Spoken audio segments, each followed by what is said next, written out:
সমান্তরালের খবর নিয়ে ক্যালকাটা ডায়ালগস থেকে মনোজ দাস বলছি। এই মুহূর্তে একটা বড় খবর যে বাংলাদেশের সীমান্তে মোতায়েন করবার জন্যে ভারত 40টি শুধু সুন্দরবন এলাকার জন্যে 40টি ড্রোন কমান্ডো পাঠিয়েছে। 40 জন ড্রোন কমান্ডো পাঠিয়েছে। এই 40 জন ড্রোন কমান্ডো, এতদিন আমরা জানতাম ড্রোন মোতায়েন করা বিভিন্ন জায়গায়, তারা এটা আনম্যান্ড, এতে একটা বিমান ওপরে আকাশে উড়ে যায় ঠিকই, কিন্তু এর মধ্যে কোনো চালক থাকে না, আনম্যান্ড ভেহিকেল এটা। কিন্তু সেগুলো চালায় নিচের থেকে অপারেটররা চালায়। আমরা এতকাল জানতাম ড্রোন অপারেটর, ড্রোন অপারেট করা হচ্ছে, কিন্তু ড্রোন কমান্ডো এই জিনিসটা কি আমাদের ধারণা, আমার নিজেরও ব্যক্তিগতভাবে ধারণা খুব একটা ছিল না। এই খবর করতে গিয়েই যে ধারণাটুকু পেলাম সেইটাই আপনাদের সাথে শেয়ার করছি। আমাদের যে গত কয়েকদিন আগে, গত 1.5 সপ্তাহ আগে কলকাতায় মিটিং হয়েছে, যে কমান্ডার্স, যে ভারতের যে কমান্ডার্স তাদের একটা কনফারেন্স হয়েছে, সিসিসি, এগুলো আপনারা জানেন সবাই। এবং সেইখানে শুধু বড় জিনিস হচ্ছে যে সেই যে সম্মেলনটা হয়েছিল, সম্মেলন বলবো না, সেই যে বৈঠকটি হয়েছিল, সেই বৈঠকে প্রধানমন্ত্রী, প্রতিরক্ষা মন্ত্রী থেকে শুরু করে 3 বাহিনীর প্রধান, আমাদের CDS, chief of defence staff, আমাদের ন্যাশনাল যে ডিফেন্স অ্যাডভাইজার তিনি অজিত ডোভাল, এরা সবাই এসেছিলেন। এবং সমস্ত বড় তারা এসেছিলেন, বড় সেনা অফিসাররা, সেনা প্রতিরক্ষা দপ্তরের সচিব তিনিও ছিলেন। তো এই যে ব্যাপারটা কেন হঠাৎ পশ্চিমবঙ্গে এটা হচ্ছে, তার কারণ কিন্তু বলা হচ্ছে যে সারা ভারতেরই আমাদের যে অবস্থা, সেইটাকে যে প্রতিরক্ষা ব্যবস্থা, সেই ব্যবস্থাটাকে উন্নত করা এবং আরো জোরদার করা ভারতের প্রতিরক্ষাকে, সেই উদ্দেশ্যে করা হচ্ছে। কিন্তু সেটা মানলাম যে সেটা হলো, কিন্তু তখনও প্রশ্ন থাকে কেন এটা পশ্চিমবঙ্গে হচ্ছে, কেন কলকাতার ফোর্ট উইলিয়ামে হলো? তার কারণ কি সামনে বাংলাদেশ আছে? আমরা বেশ কিছুদিন ধরে শুনছি হাসিমারা ইত্যাদি জায়গাতে, সেখানটাতে করা হচ্ছে, সেখানে মানে বিভিন্নভাবে মোতায়েন করা হচ্ছে সমরাস্ত্র, সমস্ত সুখোই, রাফাল সবকিছু আছে, S-400 মিসাইল, ব্রহ্মাস্ত্র সবকিছু আছে এর মধ্যে। অথচ আমরা জানি এবং সরকারের ভেতরের খবর হচ্ছে এগুলো বাংলাদেশের সাথে যুদ্ধ করবার জন্য এগুলো মোতায়েন হচ্ছে না, কিন্তু হচ্ছে নিজেদেরকে সতর্ক থাকার জন্য। এই সতর্ক থাকা, সেটা কিন্তু যুদ্ধে সতর্ক থাকতে গিয়েও যুদ্ধের পরিস্থিতি তৈরি হতে পারে।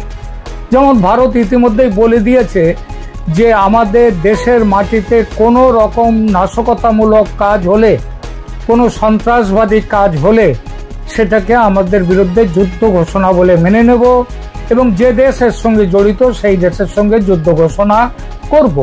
কিছুদিন আগে যে মে মাসে অপারেশন সিন্দুর হলো, সেটা হচ্ছে এই একই কারণে।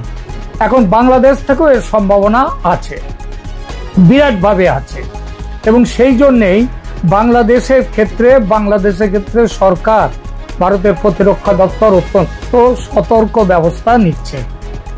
এই সতর্ক ব্যবস্থার অন্যতম হলো এই কমান্ডো, ড্রোন কমান্ডো, যে ড্রোন অপারেটর এবং ড্রোন কমান্ডো, এই দুটো কি একই জিনিস? দেখুন, এতদিন ছিল ড্রোন অপারেটর ছিল, কিন্তু ড্রোন কমান্ডো এই ব্যাপারটা আমরা কেউ শুনিনি এবং এগুলো ছিল না। এটা ভারতে প্রথম ড্রোন কমান্ডো, তাদেরকে এনে কাজে বসানো হচ্ছে, সেটা পশ্চিমবঙ্গে। এবং যেটা বললাম একটু আগে, শুধু সুন্দরবনের সীমান্ত জুড়ে 40টা ড্রোন এখানে আসছে এবং সেখানে কমান্ডো থাকছে, ড্রোন কমান্ডো। এটা এতটাই গুরুত্বপূর্ণ। এবং মনে রাখতে হবে এই পুরো ব্যাপারটা হচ্ছে কিন্তু দুর্গাপুজোর ঠিক আগে।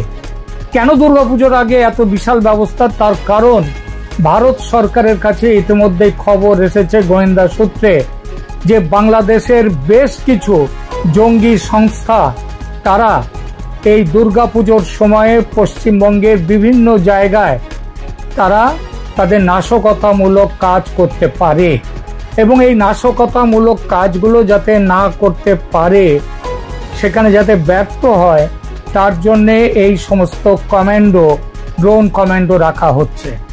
ড্রোন তারা করবেন, তাদের কাজটা কি, তারা অপারেটরের মতো কাজ, কিন্তু সব কাজটা অপারেটরের মতো নয়। অপারেটরের বাইরেও বেশ কিছু কাজ আছে যেগুলো তারা করে। সেই কাজগুলো মানে এক কথায় বলতে গেলে যে সব ড্রোন কমান্ডোই ড্রোন অপারেটর, কিন্তু সব ড্রোন অপারেটরই ড্রোন কমান্ডো নয়। ঠিক আছে, এইটা হচ্ছে মূল ড্রোন।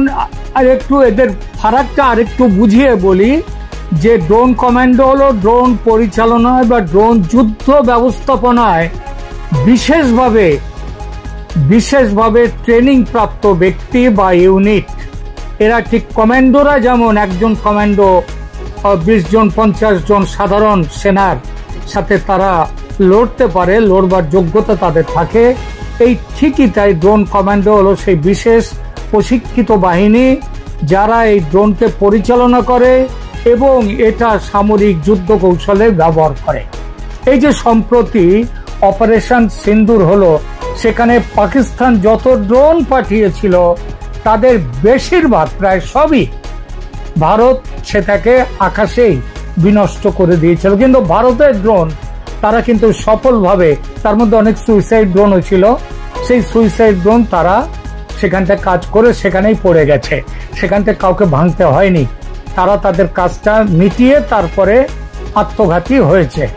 এই ড্রোন অপারেটর এবং ড্রোন কমান্ডোর মধ্যে বড় পার্থক্য হলো যে ড্রোন কমান্ডো তারা সামরিক বাহিনীর সদস্য যারা কেবল ড্রোন অপারেশন নয় বরং কমপ্লেক্স, জটিল এবং সরাসরি যুদ্ধক্ষেত্রে ব্যবহারযোগ্য যেসব ড্রোন প্রযুক্তির জন্য তারা বিশেষ প্রশিক্ষণ পাওয়া। ড্রোন কমান্ডোরা ড্রোন ব্যবহার করে গোয়েন্দাগিরি, লক্ষ্য নির্ধারণ, সন্ত্রাস বিরোধী অভিযান সমেত নানা সামরিক কার্যক্রম তারা করেন। আর ড্রোন অপারেটররা তারা শুধু ড্রোন পরিচালনায় কাজ করে। আর ড্রোন কমান্ডো হলো বিশেষ প্রশিক্ষিত ইউনিট।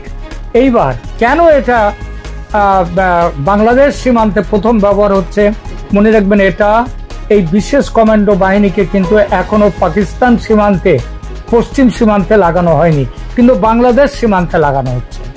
তার কারণ হচ্ছে, বড় কারণ, বাংলাদেশ ওই তুর্কি থেকে পাওয়া বাইরাক্টার 2 6টা ড্রোন তারা নিয়েছে, তারা ব্যবহার করেছে, তারা ব্যবহার করে এবং তাদেরকে দেখা যাচ্ছে ভারত থেকে তাদেরকে গতিবিধিও কিভাবে কি হচ্ছে সেগুলো নজর রাখা হয়েছে। কয়েকদিন আগে মণিপুরে যে একটা আর্মি কনভয়ের ওপরে অ্যাটাক হলো, 2 জন আর্মি জওয়ান শহীদ হলেন, সেই ব্যাপারে ওই যে চূড়াচন্দ্রপুর জেলা মণিপুরের, সেই জেলাটাকে একদম চিরুনি তল্লাশি করে 2 জন বাংলাদেশিকে গ্রেপ্তার করা হয়েছে, ধরা পড়েছে 2 জন বাংলাদেশি। এবং তাদের কাছ থেকে পাওয়া যে তথ্য পাওয়া গেছে, সেই তথ্য অনুযায়ী বিরাটভাবে সামনের পুজোর মরশুমে একটা বড় নাশকতামূলক কাজ করার ছক আছে, তাদের উপর ছক আছে বাংলাদেশের। এবং সেই জন্যই ভারত এখানে পুজোর আগেই এই ড্রোন প্রশিক্ষণপ্রাপ্ত কমান্ডোদেরকে লাগিয়ে দিয়েছে কাজে, যাতে ভারতে অনুপ্রবেশ করে। এরা কিভাবে কাজ করবে? ভারতে অনুপ্রবেশ করতে গেলে তারা যেখানে জমায়েত হবে, সীমান্তের থেকে প্রায় 15, 16, 20 কিলোমিটার দূর পর্যন্ত এলাকায় এরা নজর রাখবে এবং কোনো রকম সীমান্ত এলাকায় কোনো রকম যদি জমা পড়া হয়, যদি সেখানে জমায়েত করার চেষ্টা হয় এবং কিছু হয়, তারা সেখানে আঘাত করবে। কি আঘাত করবে? তারা সব রকম আঘাত করতে পারে।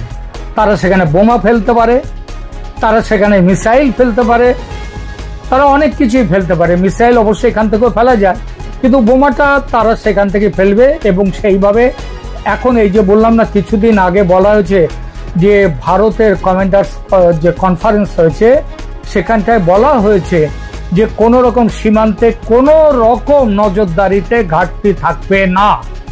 এবং প্রয়োজন হলে, আমি এর আগের এক ভিডিওতে বলেছি, প্রয়োজন হলে ভারত বাংলাদেশের ভেতরে ঢুকে আক্রমণ করবে, আক্রমণ করে পিছিয়ে আসবে, আবার চলে আসবে। তো এই যে ব্যাপারটা, এইটা কিন্তু শুরু হয়ে গেছে। এই যে ড্রোন কমান্ডোদেরকে নিয়ে আসা হলো, তার পেছনের বড় কারণ হচ্ছে একটা। আর একটা বড় খবর দিই, সেটা হচ্ছে ড্রোন কমান্ডোকে, ড্রোনকে বলা হয়, ড্রোন ব্যাপারটাই হচ্ছে 5th জেনারেশন ওয়েপন এটা, অর্থাৎ পঞ্চম জেনারেশন, 5th জেনারেশনের অস্ত্র এটা। এই অস্ত্র দিয়ে আপনারা জানেন যে এই সদ্য সমাপ্ত সিন্দুর, অপারেশন সিন্দুরের ড্রোনের একটা বড় ভূমিকা আছে। আর ভারতে ড্রোন তৈরির এত মেক ইন ইন্ডিয়া হয়েছে এবং তারা অসম্ভব ভালো কাজ করছে। এমনকি তাদের বেশ কিছু ড্রোন, যেটা ইসরায়েলের হেরান ড্রোন, তাদের সাথে পাল্লা দিয়ে কাজ করার মতো তারা, তাদের যে প্রযুক্তিগত উন্নতি ঠিক সেই জায়গাতে আছে। তো এই সমস্ত ব্যাপারগুলো মাথায় রেখে দিয়ে ভারত ড্রোন উৎপাদনের ব্যাপারে একটা বিরাটভাবে এগিয়ে চলেছে এবং পুরো সীমান্ত জুড়ে, এবং এখন কোনো রকম ভাবে কোনো নজরদারিতে কোনো ঘাটতি থাকবে না, কোনো দয়া দাক্ষিণ্য নেই। ভারতে অনুপ্রবেশ করতে গেলে, চোরাচালান করতে গেলে ড্রোনের ব্যবহার, এবং পরিষ্কারভাবে বলা আছে ডেস্ট্রয়। বাংলাদেশ থেকে যারাই এগুলো করতে আসবে তাদের উপরে ঝাঁপড়।